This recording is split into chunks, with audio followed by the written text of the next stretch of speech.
Hey everybody, Spaz here, and thank you for tuning in to another episode of But Is It Power Pop? Oh my gosh, I've got tons of stuff here for you. Well, not a ton, probably about a good pound and a half. But I want to get right into it and start talking about some stuff. I'm going to start with something that's very personal to me. This is of Hanson Hearts, a benefit CD that I was in charge of. I was the executive producer, and it has lots of great power pop on it. It is not a power pop CD, and some of the stuff is available elsewhere, but some of the stuff only appeared here first. But you do have like Paul Collins and the Rubinoos and The Last and Barry Holdship and Michael Carpenter and so many other. I mean, just look.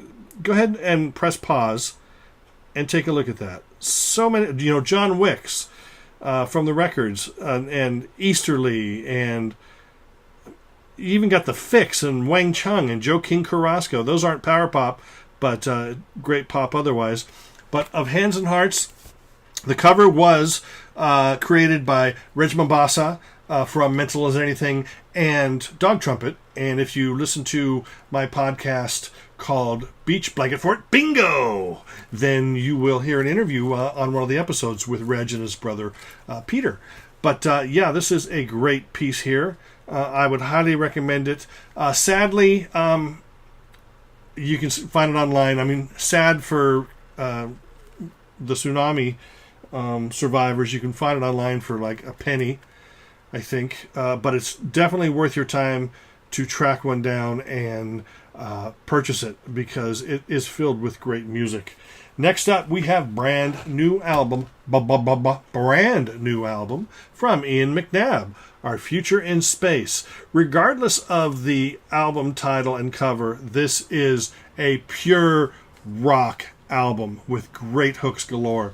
Man, when he gets together with Cold Shoulder, he rocks, and it's solid. It is just, I mean, look, his commercial heyday may have been in the early to mid 80s, but commercial heyday means nothing when you're as talented as Ian McNabb, because he continues. I mean, his creative trajectory goes like this.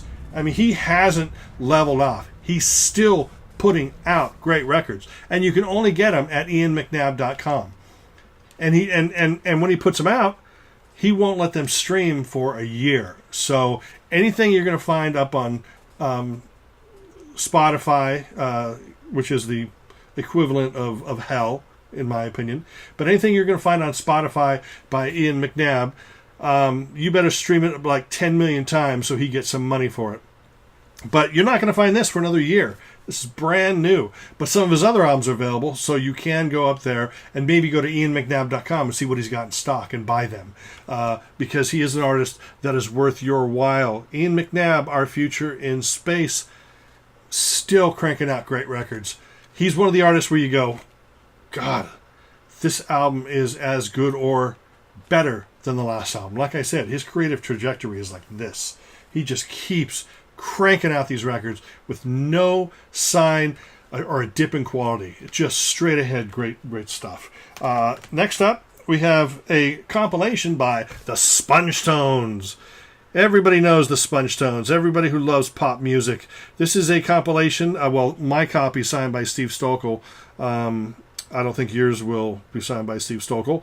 But this is covers the first 25 years, 1980 to 2005. Great stuff. If you like the Flash Cubes, Shoes, the great American power pop bands.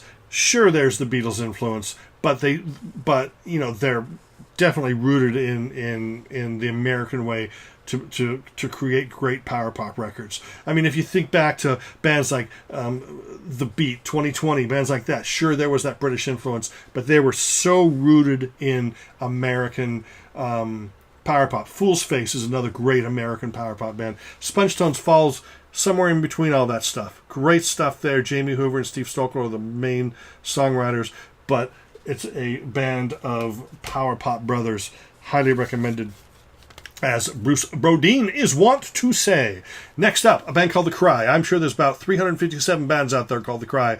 This one here is the one you should pay attention to. There's also a band featuring John Watts from Fisher's Ed.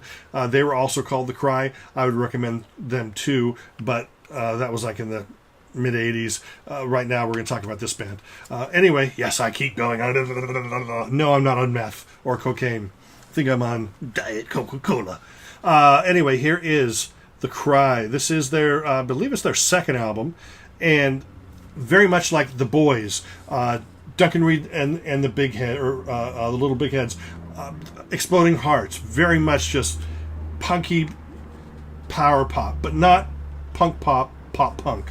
You know, they're not Green Day and Blink-182 and all that crap. These guys, here's another album by them. Same band there.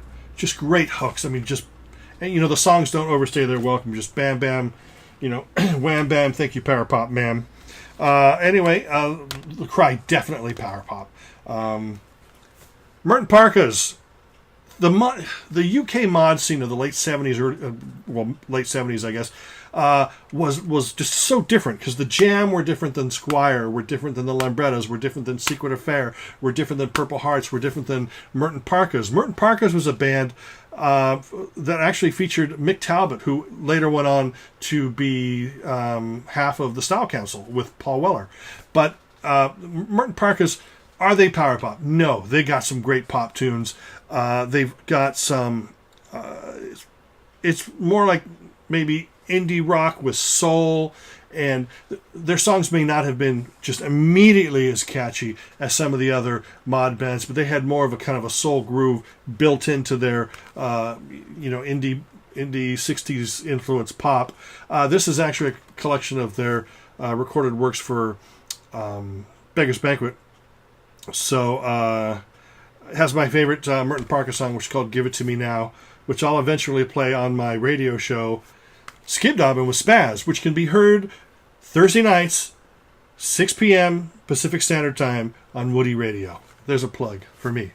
Right there, Merton Parkers. Up next, anybody who likes Scottish pop. The Diggers is a band that got overlooked. If you like Teenage Fan Club, BMX Bandits, people like that, the Diggers, they were kind of, remember how, even though Aztec Hammer were not strictly acoustic, there was still sort of a strong acoustic base to their sound. This is kind of like that meets Teenage Fan Club. Great harmonies, great hooks, sorely overlooked. They definitely need to be checked out. They just released the one album, to my knowledge, but is this power pop? It's pretty damn close. I hope the word damn doesn't offend you, because I just said it the second time right there. Anybody who loves pop loves Crowded House, right? Well, this isn't Crowded House, but it's probably the next best thing. It is the Finn Brothers! Yeah, everyone is here. This is their second Finn Brothers record. In my opinion, the best Finn Brothers record. This is closer to the sound of Woodface, but also closer to, definitely closer to Woodface than any other Crowded House record, or maybe any other Tim Finn record. But such beautiful melodies and their harmonies. The way these guys work together, it's just magic. And you should definitely get that if you don't own it.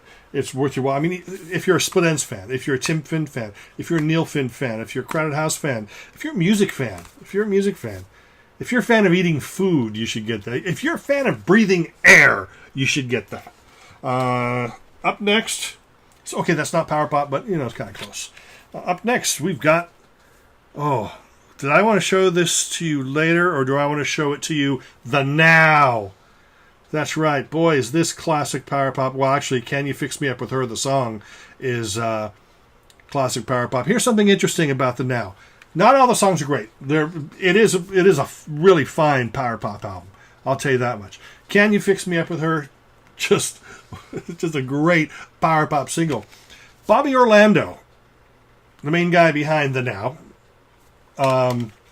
was actually also known as Bobby O, who was behind a lot of like Euro disco dance music in the 80s. Like, he produced a lot of Divine's music, and he produced the very first Pet Shop Boys single, which West End Girls, which not the version you know. He produced a version with them, and then they weren't happy with it for some reason, then signed with EMI and recorded a new version. But Bobby O, was the leader of the Now, and yeah, it's fine, fun power pop. Like I said, the most instantly lovable, huggable song is "Can You Fix Me Up With Her," which is probably a song that a lot of you would want to marry. I mean, once you hear it, you're going to go, oh. But, I mean, that's just me. I don't want to marry it. But also, right now, here we are. Dom Mariani has just been involved with so much great stuff in Australia. DM3, this is just... One Time, Two Time Devastated is just it's right up there with Teenage Kicks by the Undertones. And Yellow Pills 2020. And it's just... This right here is a comp of tracks by DM3. And boy, this is just jam-packed, full of hooks galore. It definitely power pop. It's also, you can, some people would call it punk pop, but I don't. No, it's just glorious. If you don't own this, you don't own it.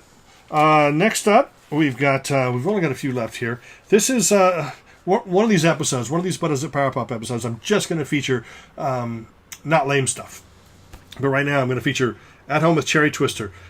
These guys, I'll tell you, they put out a couple records. Stephen Ward was he just knew his way around a melody like Tommy Dunbar from the Rubinoos did. He didn't need the power. This is power pop, by the way. He didn't need the power. It didn't need to be loud and punch your senses. He wrote these beautiful hooks that